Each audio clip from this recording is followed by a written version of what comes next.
વધારો પાછો ખેંચવાની ગુજરાત કોંગ્રેસે માંગ કરી છે। ગુજરાત કોંગ્રેસ પ્રમુખ શક્તિસિંહ ગોહિલે પત્રકાર પરિષદ કરીને કહ્યું કે 1994-95 બાદ રાજ્યને પૂર્ણ સરકારી મેડિકલ કોલેજ નથી મળી।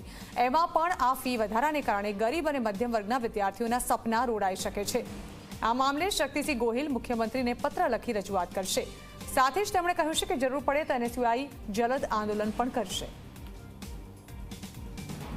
डॉक्टर में देवना दर्शन आ तो ज जळवाई रहे कि ज्यारे माणस डॉक्टर बने त्यारे एने नजीवी किंमत में एक डॉक्टर बन्यो होय।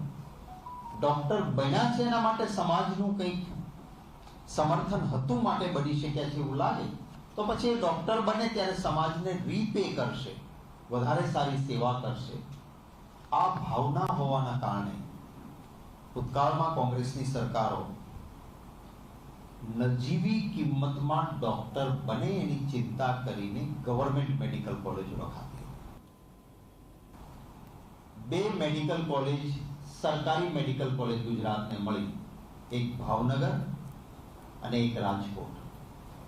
એ પછી આટલા વર્ષોમાં એક પણ 100% સરકારી મેડિકલ કોલેજ आखा गुजरात ने ना मળી।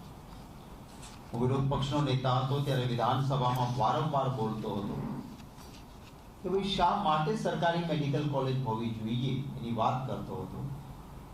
અને આ પરિપત્ર મુજબ સરકારી કોટામાં જે 67%, મેનેજમેન્ટ કોટામાં 88% અને એનઆરઆઈ કોટામાં $3000 નો ફી વધારો કર્યો। આ ફી વધારો તમારે નહીં કરવો જોઈએ, હજી ઘટાડવાની જરૂર છે। હું તો કહીશ સરકારી મેડિકલ કોલેજ બનાવો ને ઘટાડો, કારણ કે તો જ ડોક્ટરમાં દેવના દર્શન લોકોને તો જ થશે જો નજીવી કિંમતમાં ડોક્ટર બન્યો હશે। આવો ફી વધારો ન કરાય, આ પરિપત્ર રદ કરવામાં આવે। सरकारी मेडिकल कॉलेजों बने अपना गुजरात में जरूर है तो मोटा विकासशील बातों करिए तो सरकारी मेडिकल कॉलेजों बधु बने अने आ फी वधारो तात्कालिक परत खेचवामां आवे एवी मांगणी करूं छुं। गत वर्षे चूंटणीनो माहोल हतो એટલે ક્યાંક ને ક્યાંક ચૂંટણીમાં મત મેળવવા માટે થઈ અને સરકારે પરિપત્ર પાછો ખેંચ્યો હતો। ત્યારે ફરીથી આ પરિપત્ર કરી અને ક્યાંક ને ક્યાંક ગરીબ અને મધ્યમ વર્ગના જે વિદ્યાર્થીઓ છે એનું ડૉક્ટર બનવાનું સપનું એ તોડવાનું કામ આ ભારતીય જનતા પાર્ટીની સરકાર કરી રહી છે। ત્યારે આજે ગુજરાત એનએસયુઆઈ દ્વારા આદરણીય ઋષિકેશ પટેલ અને મુખ્યમંત્રીને એક મેલ દ્વારા રજૂઆત કરી છે કે ભાઈ તાત્કાલિક જે આ ફી વધારો છે એ પાછો ખેંચવામાં આવે।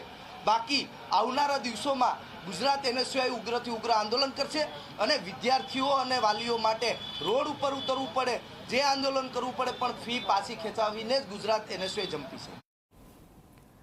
તો આ હતા અત્યાર સુધીના